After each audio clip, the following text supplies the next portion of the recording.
The ongoing lockdown due to the COVID-19 pandemic has sent graduating students into a tizzy.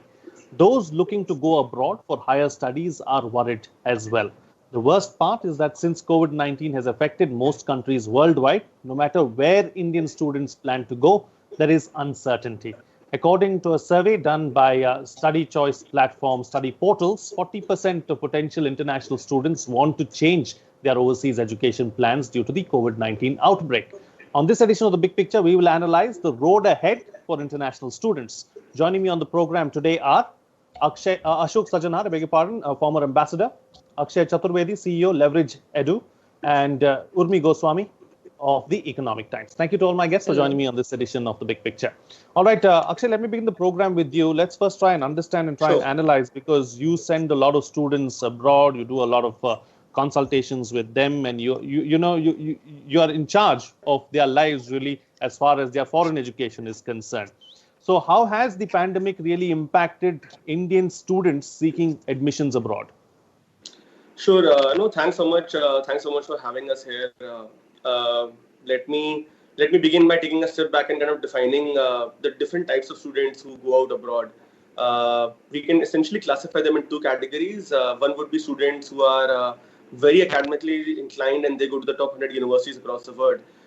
These are folks who are largely going to the US, to Ivy League colleges. These could be folks who are going to great data, science, STEM courses all across the world. They could be Oxford or Cambridge or something in Victoria University or something in Toronto, so on and so forth. These guys, we believe, and what we've seen largely on the ground, are in a wait and watch category at the moment. Universities are, I think we often underestimate universities and how they can essentially cope up with things like these. We've seen universities lower their eligibility standards. We've seen them give waivers on GMAT, GRE, move their deadlines by a month, 2 months. So this is still, I would say, people are largely in the wait and watch category.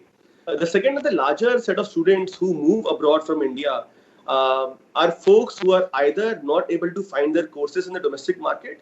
So these could be courses like film and television, culinary arts, sports management, luxury brand management, music, digital studies, whatnot, right? Or these could be students who are looking to immigrate to another country for a better quality of life. And we are not seeing any kind of slower movement in this category. I have a very, very strong thesis that the day borders open up, the first plane that is going to go out, say people like you and me can be on this Skype and Zoom call and continue to run our business internationally as well. But these students are essentially taking a decision for the next 50, 60 years of their life. Most of them essentially cannot take a gap year. So whenever the situation opens up, they are the first guys who are going to be on that flight. Just to get the kind of finish of the last part towards it, what we are also seeing is a change in destinations. So somebody who could be looking at US could now be looking at a UK. Somebody who could be looking at an Italy could now be looking at Germany. In fact, with Germany, we've seen the German universities increase their eligibility criteria from 70% all the way to 85% in the last 10 days. We have seen leaders who have demonstrated that they're very strong in terms of handling this crisis, be it Justin Trudeau, be it Angela Merkel.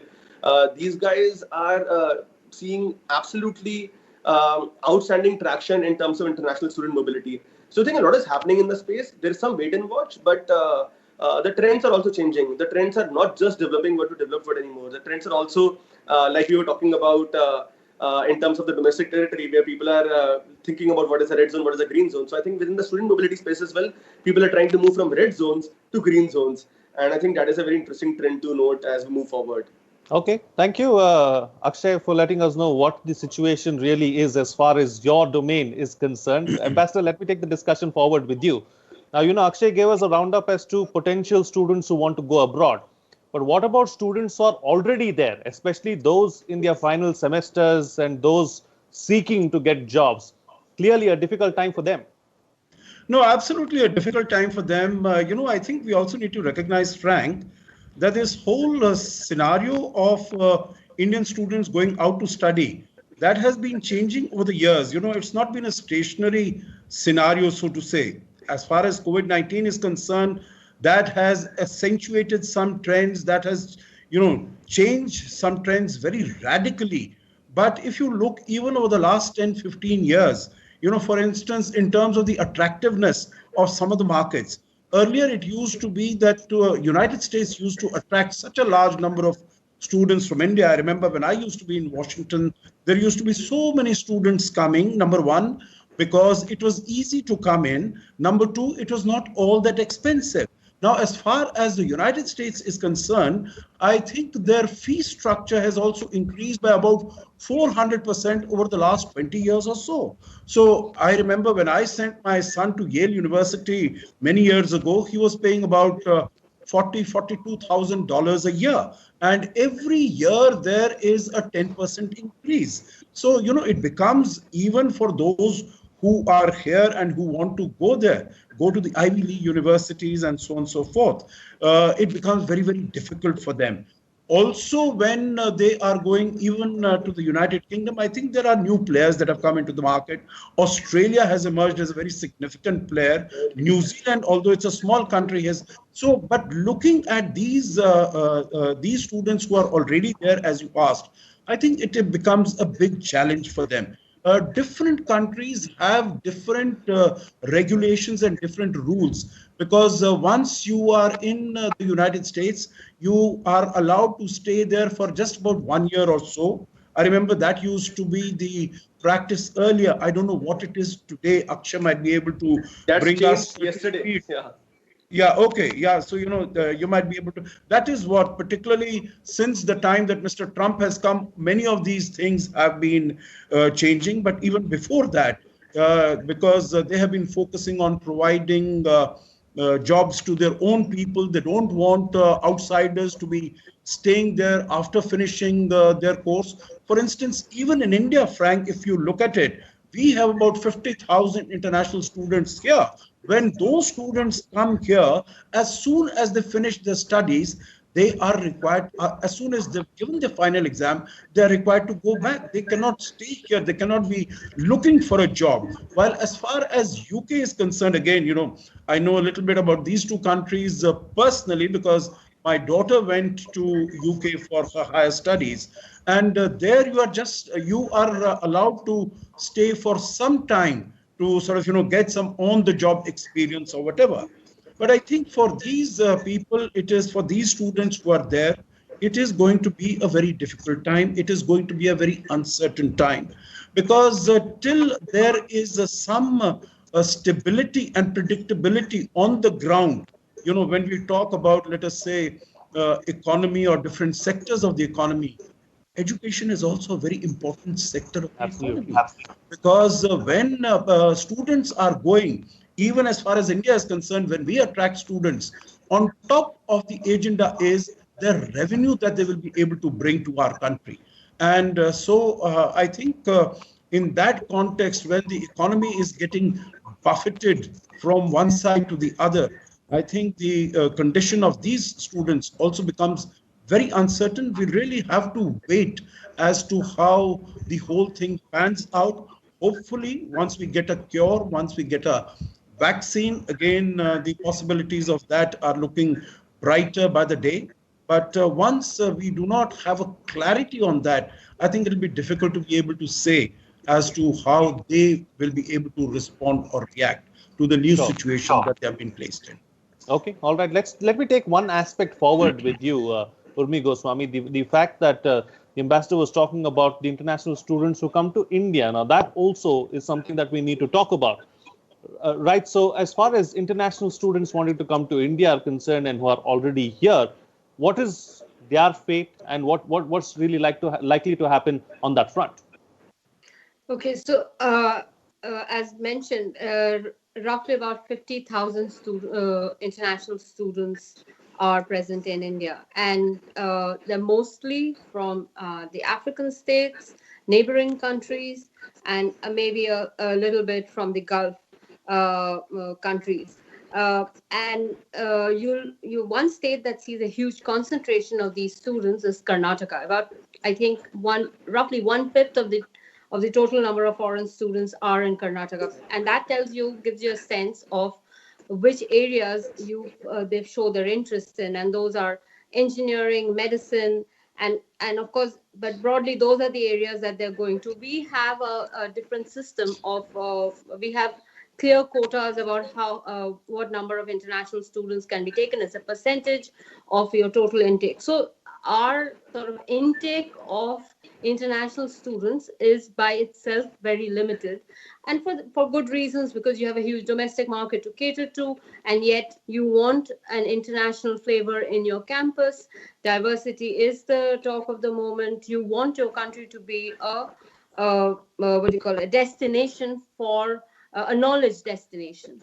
Now, given all of that, the fact is that this interruption that we have currently, thanks to COVID-19, is not an interruption that anybody or any country sought. It is an interruption that was thrust on us. And therefore, the intent will be to ensure that you can go back to the systems, or at least to the ends that you had. So it is not that post-COVID, what I mean is that post the lockdown lifting and post a degree of normalization, till there is a vaccine, it is not as if we will say no to international students. It is just the systems for international students coming in will be tougher, as it will be tougher for Indian students going abroad. So it is about kind of creating a temporary system that meets the needs of the students and the universities and the public health aspect of it. So that is where the situation lies. As far as what has happened to many of these students, who international students have been here, as you know, that many of the missions, foreign missions, have been sort of chartering flights out for their nationals, which includes students. In India, you also extended, like every other country, extended visas for students, for foreign nationals, including students, when the decision to lock down happened. Again, as I said, COVID-19 is not an interruption that anybody sought. It was an interruption that was thrust on us. So in a sense, there is a desire for everybody to come together, work together to evolve a solution. As with foreign universities, as in universities in countries outside of India, for India too, many of these many of the international students, especially in the private institutions, represent revenue sources. So clearly, Sure. no institution wants to turn it down. Those who come through government programs like TIFAC and other such collaborations, those are about relationships between two countries. And again, you don't want to turn that tap off. So the question before us really, especially for what you asked about international students coming into India, by and large will be, how can we restore the systems of the past? Now that's going to take a bit of time, because international travel itself is disrupted. The one good thing is that our sessions have been pushed to September, so that buys us a lot more time. Now, Right. as is clear from what Akshay was saying, that clarity is absent from many other universities. Once that clarity comes, then it's much easier for everybody to plan out where they want to go, where what they need to do. Right. There is one more aspect to this, and that is the cost of the education. Education in India is relatively cheaper than education in many parts of the world, and with economies being hit hard, the chance of getting more free ships or scholarships or assistance could be difficult. Now that will change the choices that are being made by many students. Now, yes, a student who's probably going to Harvard may not choose to come to a university may or may not choose to. I'm not saying that they won't, but by and large, I'm saying that may not be on their offer. Right. But there are a lot of people who might make the choice of exploring India if possible. So in that sense, this too can become an opportunity for us. Sure. Again, you have to build the systems. Absolutely. We'll talk about what needs to be done a little ahead in the program, but let me bring in Akshay once again into the picture. So talking about universities, Akshay, what are universities around the world really doing to accommodate students right now? I mean, you spoke about how the rules have changed around the world. What is being done? No, sure. That's exactly what I was thinking about as I was hearing Ambassador Sir and Ma'am. So let me kind of just again take a bird's view and macro view to it. You have to understand that every single time, like Sir very rightly pointed out, United States is taking a backseat with a lot of these things. Thanks or no thanks to President Trump. But every single time something like this happens, you have to realize that, like Sir said, this is a big revenue source for all governments. This is by far the first or second balance of payment that essentially gets counted for every single country out there. The same day that President Trump tweeted that, hey, I'm going to take a hard stand on immigration, and even though it got clarified in less than 24 hours, the same day we saw UK as a country, for example, which is, I think, taking multiple strides for the last few months, said that, hey, you know what, we are going to make it even easier for students to come and enter. We're going to make sure that part of the student visa application is self-assessed by universities themselves. Plus, add to that the fact that we've had Brexit happen in UK, and UK right now needs a lot of youth, a lot of people with the right knowledge mindset come into the country, work there, take the country to the next level. So every single time something like this happens, I think one economy kind of refrains students from coming in and other countries gain. We saw it happen with Canada in 2016-17. We're seeing the same thing happen in UK, parts of Europe like Germany, Australia, and like Sir very rightly pointed out, New Zealand. Coming on to the other part of your question, let me kind of address the clarity part first, and then let me talk about how these guys are also adapting and innovating. So universities have a very clear communication saying that, boss, if COVID does not get cleared off till end of June, we will not begin our session in September. If it gets cleaned off by June, if there is a cure, if there is a vaccine, very less likelihood of that happening. Then September last week is when the sessions will start largely across the world.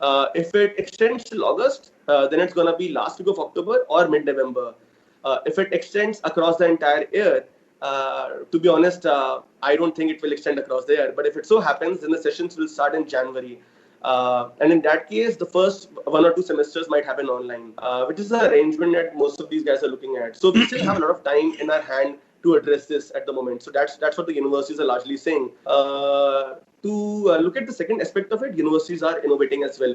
For example, at Leverage Edu, we have had 2 very interesting things happen. One is we have had a bunch of global programs partner with Indian universities and start offering these programs in the Indian campuses.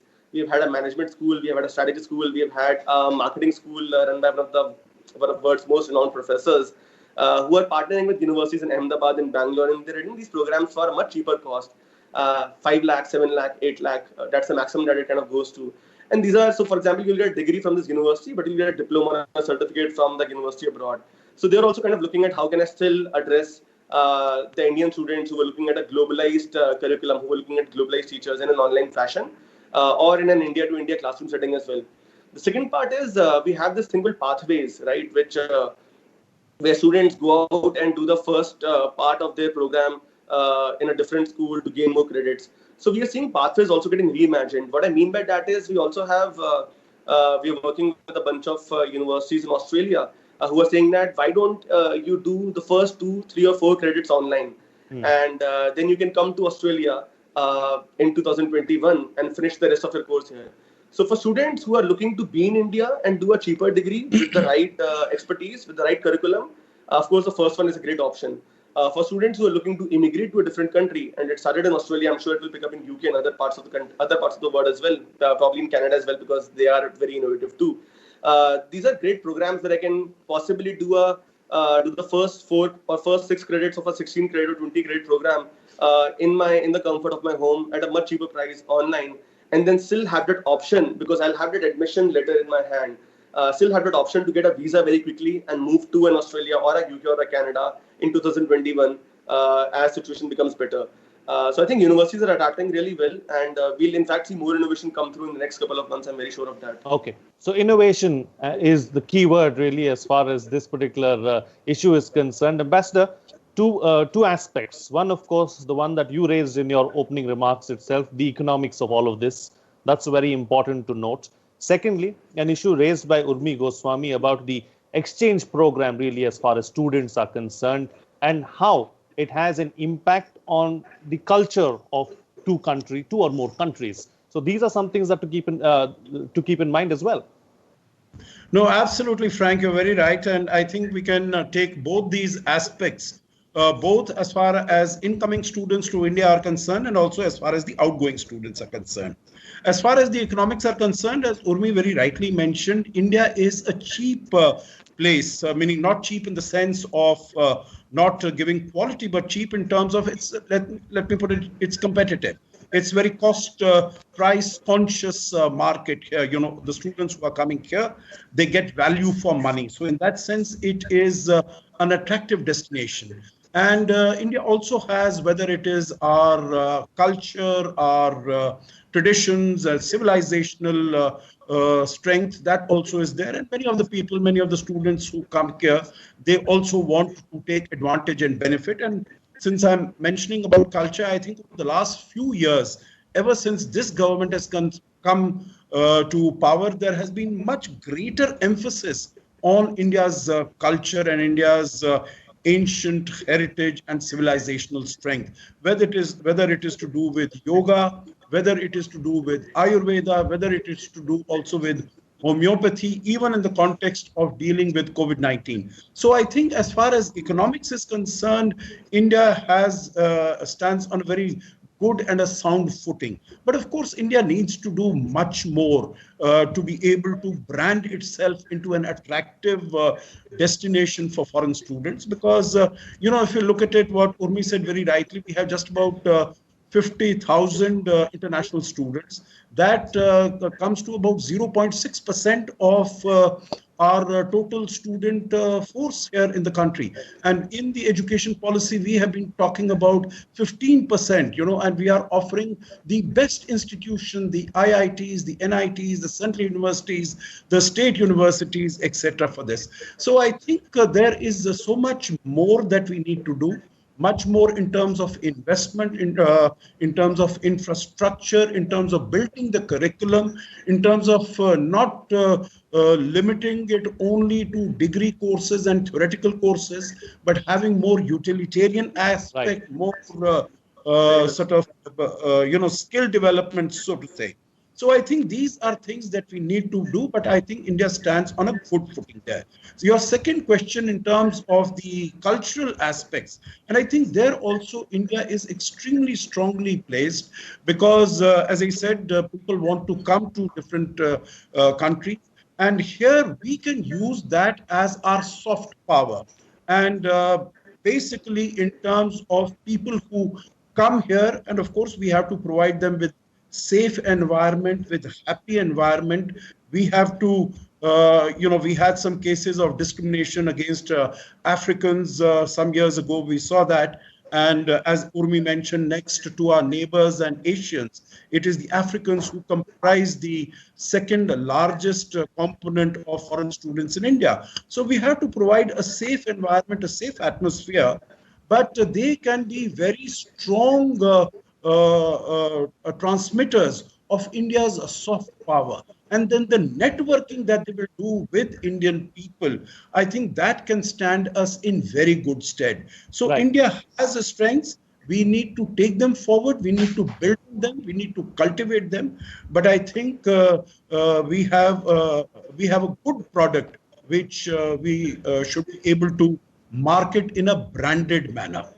Okay, all right, Urmi. So, you spoke about systems. The ambassador also gave us a sense of what we need to do really as far as getting more students into the country are concerned. But in the immediate near future, Akshay spoke about how the foreign universities are probably thinking of, extending the date of commencement of semesters or years. So, what kind of system do we need to have in place? So on the date of commencement, we have already sort of fixed it to September. Now September, we'll yes. have to see what if there's a requirement to push it further. But as of now, it's September. And again, COVID-19 is one thing that there are no firm lines because a lot depends on what happens next. So for now, this is a working commencement date. But yes, what can be done? This whole sort of portion about online classes. Now we have been experimenting with digital content. We have, a pretty sort of innovative entry point into this area, either which is some of it back through the MHRD, through the government, some of it getting, the IITs and the NITs together to provide good digital content. Now, that is perhaps one area we could be focusing on in the short term, because we already have a base. So how do you reach out to your existing catchment area, which is basically your neighborhood, neighboring countries, Africa? This is not about increasing the number of people who are joining, but deepening your presence in those areas. That's one thing we could be looking at. Like, as Akshay mentioned, and that the foreign universities have moved many of the classes online. Now, if you have been sort of I've been looking at reports where many of these foreign universities have been hesitant about this move to the digital platform, and they see COVID, for a lot of people who have been pushing the idea of digital sort of education, or what is known as MOOC. This COVID-19 gave that push. Now, Sure. In that sense, we are lucky. We didn't have that level of resistance. So we already have a desire to embrace that platform for different reasons, but we do have it. So that's one place where we can focus on. We can use this period when there isn't actual classes happening to strengthen our bench, our shelves. So what kind of content can you have? We also need to then think, how can we what kind of facilities will we need to provide in the future to ensure that more people choose to come to us? And that includes, there was talk about safety, and but now we have to think in terms of health. Sure. We have to think in terms of facilities. So everything. Now we have to address that concern. Absolutely. So, use this time to have a work futuristic approach is what you're suggesting, really, as far as the way forward is concerned. Okay, I've got 2 minutes. So now we have to follow that. Okay, follow the checklist. All right. So 2 minutes left on the program. Quick concluding remarks from all my guests with the best way forward in 30 seconds, starting first with you, Akshay. No, sure. I think great. I think this will bounce back. The recovery will be will bounce back very, very quickly. Just a closing remark on what was just being discussed. I think even when we say online learning, and of course online learning will be adapted by everything, by everybody across the world. But online learning does not mean Skype or Zoom classes. Online learning has to be thought of in a very different structure, ground up. So I think that needs to change completely. Second closing point is, of course, as we say, universities are getting unbundled. They will continue to get unbundled across the next 5 years, 10 or 15 years. But universities are also not about just academics. So of course, MOOCs and everything else is welcome, but 50% of the university is also about the networking part, the fact that a professor and a student can bond, the fact that you develop a great overall personality. And also, I think the main part about going to a university, like sir pointed out, his son went to Yale, it's about how you develop credentials, and those credentials help you for the next 50 years. So I think this is going to be much different than what it looks like today. And like I said, we'll see more innovation happen from the university, and we underestimate them today. The next 5 to 7 years, 10 years are going to be really interesting for all of us. Okay, all right, Ambassador. Frank, what I would like to say is that I think internationalization of education is something that India needs to focus on. We had launched this policy of study in India about 2 years ago, and we said that we will get about 200,000 students by 2023. We are just a little short of 50,000. So, there's a huge way to go. But I think the benefits are enormous, not only in terms of revenue, but I think equally, if not more, in the area of soft power. If we want to enhance strengthen our relations, and India is an emerging global power. So I think education becomes a very, very important subject. And as we spoke about, it is the neighborhood, it is Africa. But in addition to that, over the last few years, we have also expanded to ASEAN, the Southeast Asian countries, because that has also become a catchment area. We have gone to Mongolia. We have started giving scholarships. Frank, we have not spoken about the scholarships that the Indian Council for Cultural Relations gives, which is to 4,000 students from 140 countries. attracting them here to come here. And I am witness to it that when some of these students go back to the countries, I was in Russia, I was in Kazakhstan, they established institutions there to promote and propagate Indian culture, Indian thought, Absolutely. Indian views, Hindi, yoga, etc. So I think the investment that we make in international students comes back to us many times more than what we have invested. So I think that is an area we need to focus on. Absolutely. And completely out of time, Urmi. So very quick closing comment with in a couple of sentences with the best way forward. Okay. As far as Indian students going abroad or international students coming to India is concerned, yes, the character will change. We'll have some sort of delays because of the current crisis. But the very fact that when you look at the race for a vaccine for COVID, that's a partnership. That's an international partnership. You look at people from all nationalities working on it. That itself is proof that internationalization of education is not going away. The form it takes may change. There might be delays in the beginning, but we will adapt like we adapt to every other change, because there is a greater good in ensuring that students move across borders. And as long as we realize that good, we'll find a way to make it happen. Absolutely. All right. On that note, then I'll call it a wrap on this edition of The Big Picture. Thank you to all my guests for joining me on the program.